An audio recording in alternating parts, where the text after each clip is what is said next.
Imagine कीजिए कि आप अपनी जॉब छोड़ चुके हैं और अपना खुद का बिजनेस स्टार्ट कर लिया है, क्योंकि आपको लगता है कि आपका बॉस तो इडियट है, आपको उस बिजनेस का हर काम आता है। आपको लग रहा है कि आप अपना बिजनेस वैसे चलाएंगे जैसे आपको पसंद है। आपको पता है कि आपको बिजनेस में बहुत काम करना पड़ेगा, लेकिन आप काम से नहीं डरते। काम तो आपका दूसरा नाम है।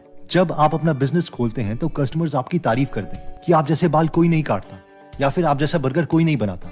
आप खुश होते हैं क्योंकि आपके कस्टमर्स को सिर्फ आप ही पसंद है। लेकिन थोड़े दिनों के बाद आपको रियलाइज होता है कि आपको बिजनेस चलाने के लिए सामान भी खरीदना, उसे बेचना भी है, कस्टमर तक पहुंचाना भी है, इसके अलावा एम्प्लॉइज को भी हैंडल करना है और लीगली टैक्सेस भी मैनेज करने हैं। और ये सब मैनेज करने के लिए आप हर रोज 12 घंटे काम करते हैं। लेकिन कुछ महीनों के बाद आप ये सारे काम करके थकने लगते हैं। अब आपके बिजनेस में कुछ बदलाव आने लगता है। कस्टमर्स कंप्लेन करने लगते हैं, आपका बर्गर अब उतना टेस्टी नहीं रहा, या आप अपने पेशेंट्स को ठीक से देख नहीं पा रहे। आप समझ जाते हैं कि ऐसा अब नहीं चल सकता। जिस बॉस को आप छोड़ना चाहते थे वो बॉस अभी भी आपके साथ है, और वो बॉस आप खुद हैं। और ये सच्चाई जब एक एम्प्लॉय एक ए स्टूडेंट के सामने आती है तो वो अपने बिजनेस में ताला लगा के चले जाता है। माइकल ई गर्बर अपनी बुक ई मिथ रिविजिटेड में कहते हैं कि ज्यादातर ए स्टूडेंट्स को ये नहीं पता चलता कि एक बिजनेस के अंदर काम करना बहुत डिफरेंट है एक ऐसा बिजनेस क्रिएट करने से जो वो काम कर सके। फॉर एग्जाम्पल, एक टेस्टी बर्गर बनाना या एक बिजनेस बनाना जो वो बर्गर बना सके। बहुत ही डिफरेंट सिनेरियोज हैं और बहुत से ए स्टूडेंट्स इसे समझ नहीं पाते। नेक्स्ट पॉइंट आता है कि hard working people do not understand that value you create and value you get are independent. क्या आपको पता है कि निकोला टेस्ला के 300 के करीब पेटेंट्स थे? इतने जीनियस हार्ड वर्किंग होने के बावजूद भी उनकी मौत बहुत ही गरीबी में अकेले एक होटल के कमरे में हुई। इसका रीजन 0 to 1 बुक के ऑथर बिलियनियर पीटर थील कहते हैं कि जो वैल्यू हम लोगों के लिए क्रिएट करते हैं और बदले में जो वैल्यू हमें मिलती है, वो दोनों एक दूसरे पर डिपेंडेंट नहीं है, यानी उसका एक दूसरे से लेना देना नहीं है। एग्जाम्पल के तौर पर यूएस की एयरलाइन बिजनेसेस अपने कस्टमर्स को हर साल बिलियंस की वैल्यू प्रोवाइड करती है, लेकिन 2012 में एक एयरप्लेन की टिकट लगभग 7,000 रुपए की थी। इसके बावजूद एयरलाइन कंपनीज ने एक पैसेंजर पर सिर्फ 52 रुपए कमाए। अगर हम अमेरिका की सारी एयरलाइंस को कंबाइन भी कर दें तो भी गूगल ने सब एयरलाइंस कंपनी के प्रॉफिट को मिला के भी 3 गुना ज्यादा का प्रॉफिट किया। पीटर थील इवन अपने कई लेक्चर्स में इस पॉइंट को बार बार बोल चुके हैं कि मैक्सिमम इंटेलिजेंट हार्ड वर्किंग लोग ये सोचते हैं कि हम जितना ज्यादा हार्ड वर्क करेंगे तो बाकी दुनिया उसके अकॉर्डिंग हमें अप्रिशिएट करेगी, लेकिन ऐसा नहीं है। और ये स्पेशली स्टूडियस लोगों के साथ ट्रू है। पीटर थील के अकॉर्डिंग आइंस्टाइन ने दुनिया के लिए बहुत वैल्यू क्रिएट करी, लेकिन वो बिलियनर नहीं बने। बिलियनर तो क्या, वो मिलियनर तक नहीं बने। So the point is, hard working लोगों को उस जगह हार्ड वर्क करना चाहिए जहां उन्हें भी उतनी ही वैल्यू मिले जितनी की वो खुद क्रिएट कर रहे हैं। They prefer academic education as compared to real world education.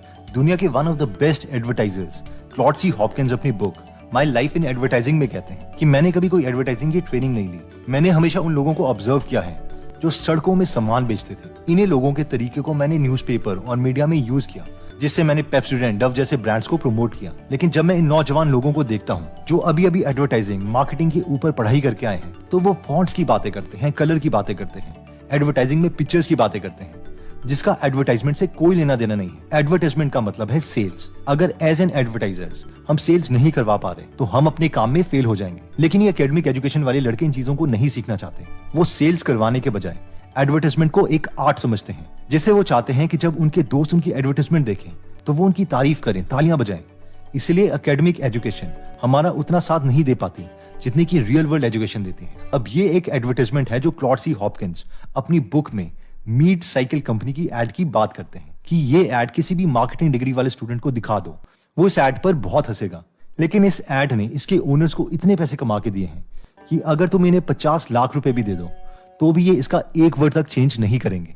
Next point कहता है कि they think they deserve success because of their credentials. क्या आप जानते हैं कि इलॉन मस्क अपनी कंपनी में लोगों को हायर करने के लिए उनकी डिग्री नहीं बल्कि उनकी नॉलेज देखते हैं। There's no need even to have a college degree. At all. There's no need even to have a college degree. उनका कहना है कि अगर तुम्हारे पास कॉलेज डिग्री नहीं भी है तो भी हम तुम्हें हायर कर सकते हैं, क्योंकि स्टीव जॉब्स या बिल गेट्स भी कॉलेज ड्रॉप आउट्स थे।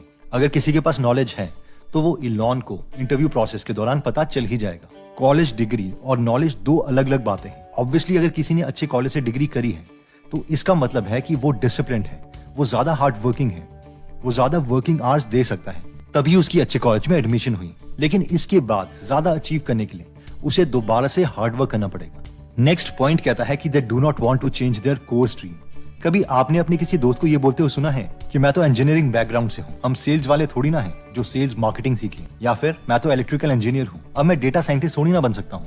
ऑब्वियसली सुना होगा, तभी तो हम एवरेज हैं। लेकिन बिलियनियर मार्क क्यूबन कहते हैं कि जब इंटरनेट का बूम आ रहा था और टेक्नोलॉजी बहुत जल्दी चेंज हो रही थी, तो नॉन टेक्निकल बैकग्राउंड से होने के बावजूद उन्होंने कोडिंग सीखी और broadcast.com वेबसाइट बनाई, जिसे याहू ने 35,000 करोड़ रुपए में खरीदा। अभी भी मार्क क्यूबन अपने इंटरव्यूज में कहते हैं कि जैसे इंटरनेट ने 1990s में बिजनेस को कम से कम 10 गुना तक चेंज कर दिया था, वैसे ही आर्टिफिशियल इंटेलिजेंस बिजनेस को कम से कम 100 गुना तक चेंज करेगी। It will change everything we do, and if the internet was 10x in terms of change to business, artificial intelligence will be 100x or more.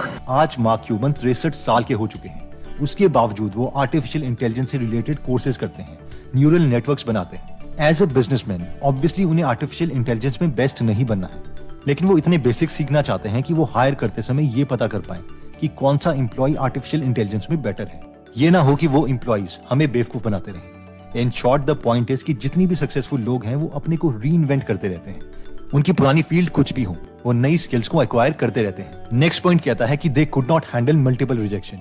Rich dad poor dad book के author Robert Kiyosaki कहते हैं कि जब मैं Vietnam से as a navy pilot वापस आया तो मैं लोगों से बहुत शर्माता था। मैं लोगों को मार सकता था लेकिन उनसे बात नहीं कर सकता था। नौकरी छोड़ने के बाद जब रॉबर्ट ने अपने रिच डैड से कहा कि मैं भी एंटरप्रेन्योर बनना चाहता हूँ, तो इस पर रिच डैड ने कहा कि तुम में सिर्फ एक प्रॉब्लम है, तुम बहुत शर्मीले हो, तुम रिजेक्शन से डरते हो। एंटरप्रेन्योर की सबसे बड़ी स्किल है सेलिंग, उसे प्रोडक्ट्स को बेचना आना चाहिए। जो रिजेक्शन से डरता है वो कभी भी सेलिंग नहीं कर सकता। लेकिन रॉबर्ट ने खुद को इम्प्रूव किया। उन्होंने 1974 में जीरोक्स कंपनी ज्वाइन की और सेलिंग करना सीखा, जहां पर वो बेस्ट सेल्समैन बने। फिर उन्होंने वॉलेट बनाने वाले बिजनेस स्टार्ट की, उसमें भी वो फेल हुए, लेकिन अब फाइनली हम सब उनका नाम जानते हैं और उन्हें कोई इंट्रोडक्शन की जरूरत नहीं है। रॉबर्ट कहते हैं कि अगर हम मिस्टेक करने से डरते हैं तो स्कूल में ही रहो, कन्वेंशनल जॉब करो, क्योंकि ये ज्यादा सेफ है। अगर हमें एंटरप्रेन्योर बनना है तो हमें मिस्टेक तो करनी ही पड़ेगी और उसी से सक्सेस भी मिलेगी। Afraid of making mistakes, get a job. You'll do very well there. But you're going to be an entrepreneur, you're going to make mistakes.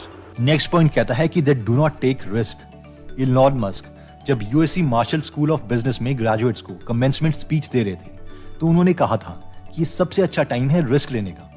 Now is the time to take risk. Now is the time to take risk. और ये उन्होंने इसीलिए बोला क्योंकि young graduates के अभी कोई बच्चे नहीं हैं और मोस्ट प्रोबेबली मैक्सिमम लोगों का यंग एज में कोई डिपेंडेंट नहीं होता। हमारी जितनी एज होती रहती है उतनी ऑब्लिगेशंस हम पर आती रहती है। जब हमारी फैमिली स्टार्ट हो जाती है तो उस वक्त जो हम रिस्क लेंगे वो रिस्क सिर्फ हमारा नहीं बल्कि हमारी फैमिली का भी होगा। और उस वक्त ऐसी चीजें करना जिसके बारे में हम श्योर नहीं है कि वो फ्यूचर में चलेंगी भी या नहीं, ये बहुत डिफिकल्ट हो जाता है। इसीलिए यंग एज में हम ज्यादा रिस्क ले सकते हैं। इन एडिशन टू दिस मेरी ये रिकमेंडेशन रहेगी कि अगर हम बिजनेस स्टार्ट करना चाहते हैं तो पहले हम उसे पार्ट टाइम स्टार्ट कर लें। नेटफ्लिक्स, अमेजॉन प्राइम में सीरीज देखने से बेटर है कि हम अपनी गोल की तरफ काम करें। और जब आप प्रॉफिटेबल हो जाओ तो खुद ही एक ऐसा स्टेज आ जाएगा कि जॉब छोड़ना लॉजिकल बन जाएगा। बाकी अगर आपके पास कोई और आइडियाज हैं तो आप कमेंट्स में बता भी सकते हैं।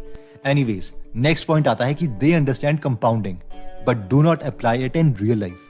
बहुत से लोग ये भूल जाते हैं कि अगर हम अपने पैसे को 10 बार डबल कर दें तो वो 1024 गुना हो जाएंगे। अगर एक नॉर्मल पेपर को 45 बार फोल्ड कर दें तो उसकी थिकनेस अर्थ से चांद तक के डिस्टेंस को भी कवर कर देगी। अगर एक चेस के डब्बे में पहले खाने में 1 चावल डालें, उसके बाद 2 चावल डालें और उसे डबल करते रहें तो आखिरी बॉक्स तक पहुंचते पहुंचते वो चावल इतने ज्यादा हो जाएंगे कि पूरी दुनिया में इतने चावल नहीं। और इसे ही हम कंपाउंडिंग बोलते हैं। बहुत से लोगों ने ये एग्जाम्पल सुने हैं। इवन 9th स्टैंडर्ड में हमने APGP, arithmetic progression, geometric progression जैसे कॉन्सेप्ट भी पढ़े हैं, लेकिन इन्हें हम रियल लाइफ में अपने फाइनेंसेस में कभी अप्लाई नहीं करते। मोतीलाल ओसवाल के फाउंडर रामदेव अग्रवाल कहते हैं कि अगर हम 25% का एनुअल रिटर्न अचीव कर लेते हैं तो ये कंपाउंडिंग इफेक्ट हो सकता है। 25% एनुअल रिटर्न से 10 साल में पैसा ऑलमोस्ट 10 गुना हो जाता है और 20 साल में 100 गुना, 30 साल में 1000 गुना। और फाइनेंशियली सक्सेसफुल होने के लिए ये काफी है। जहां से आपका 25% का मसाला बना, मतलब ये है आपका 10 साल में 10 गुना पैसा पक्का हो गया। तो आपका 10 साल में 10 गुना रहता है, 20 साल में 100 गुना और 30 साल में 1000 गुना। फार्मूला एकदम सेट है। ऑब्वियसली ये उतना आसान नहीं है और 20 से 25% का रिटर्न लेने के लिए हमें इन्वेस्टमेंट तो सीखनी ही पड़ेगी। नेक्स्ट पॉइंट आता है thinking that investing in education is a waste of money. बहुत से लोग एकेडमिक एजुकेशन लेने के बाद ये सोचते हैं कि हाँ यार बस हो गया, अब बुक्स या कोई एक्सटर्नल नॉलेज के ऊपर पैसे वेस्ट नहीं करने हैं। वॉरेन बफेट का कहना है कि the best investment you can make is in yourself. तो अगर आप एकेडमिक एजुकेशन के अलावा रियल वर्ल्ड सक्सेसफुल लोगों की नॉलेज में इंटरेस्टेड हैं, तो आप उनकी बुक्स पढ़ सकते हैं। अगर आप हिंदी में बुक समरी सुनना या पढ़ना चाहते हैं, तो आप गीगल एप्लीकेशन डाउनलोड कर सकते हैं, जहां पर 1000 बुक समरीज अवेलेबल है, जिनमें से 200 समरी के करीब हिंदी में फ्री में अवेलेबल है। और हर हफ्ते हम एक फ्री समरी इसमें ऐड करते रहते हैं। ये एप्लीकेशन दोनों iOS और एंड्रॉइड में अवेलेबल है। तो अगर आप इस एप्लीकेशन में इंटरेस्टेड हैं, तो इसका लिंक मैं डिस्क्रिप्शन और फर्स्ट कमेंट में दे दूंगा। तो दोस्तों, इस वीडियो में हमने टोटल 9 पॉइंट्स देखे थे, जिसमें सबसे पहला पॉइंट था कि a students work in the system where see students create the system, जिसमें हमने देखा था कि क्योंकि ए स्टूडेंट को आदत होती है एम्प्लॉय की, और जब वो एज अ बिजनेसमैन बनने की कोशिश करते हैं, उस वक्त भी उनका माइंडसेट एम्प्लॉय वाला ही होता है, जिसकी वजह से वो फेल हो जाते हैं। लेकिन वो माइंडसेट बनाना कैसे है, इसके लिए हम ई-मिथ रिविजिटेड बुक पढ़ सकते हैं। नेक्स्ट पॉइंट था कि the value you create and value you get are independent, जिसका मतलब है कि हम ये नहीं सोच सकते कि हमने इतनी मेहनत की है तो उसके अकॉर्डिंग हमें रिवॉर्ड भी मिलना चाहिए, क्योंकि पीटर थील के अकॉर्डिंग ये दोनों इंडिपेंडेंट इवेंट्स हैं। नेक्स्ट पॉइंट था कि they prefer academic education as compare to real world education, जिसमें हमने देखा था कि Claude C Hopkins best advertiser बने बिना कोई मार्केटिंग डिग्री के, और उन्हें हमेशा लगता था कि उस वक्त के मार्केटिंग एडवर्टाइजिंग ग्रेजुएट्स एक्चुअल में एडवर्टाइजिंग समझते ही नहीं। नेक्स्ट पॉइंट हमने देखा था कि they think they deserve success because of their credentials, यानी कई लोग सोचते हैं कि पास्ट में उन्होंने जो डिग्रीज और अवार्ड्स लिए हैं वो ही सफिशिएंट है उनके आगे के फ्यूचर के लिए। बट आजकल की दुनिया में हमें हमेशा लर्निंग पर फोकस्ड रहना है। नेक्स्ट हमने देखा था कि they do not want to change their course stream, यानी नए सब्जेक्ट्स पढ़ने में, नई लर्निंग्स करने में कई लोग बहुत अनकंफर्टेबल होते हैं, और यही रीजन है कि वो ग्रो नहीं कर पाते। नेक्स्ट हमने देखा था कि they could not handle multiple rejection, जिसमें हमने रॉबर्ट कियोसाकी की स्टोरी देखी थी, जिसमें वो कह रहे हैं कि स्पेशली एंटरप्रेन्योर्स बनने के लिए हमें रिजेक्शन को कंटिन्यूअसली सहन करना ही पड़ेगा। नेक्स्ट पॉइंट था कि they do not take risk, जिसमें हमने इलॉन मस्क की कमेंसमेंट स्पीच देखी थी कि बेस्ट टाइम रिस्क लेने का है यंगस्टर्स के पास, क्योंकि अभी उनकी फैमिली स्टार्ट नहीं हुई है और उनके ऊपर कोई डिपेंडेंट नहीं है। नेक्स्ट पॉइंट था कि thinking that investing in education is a waste of money,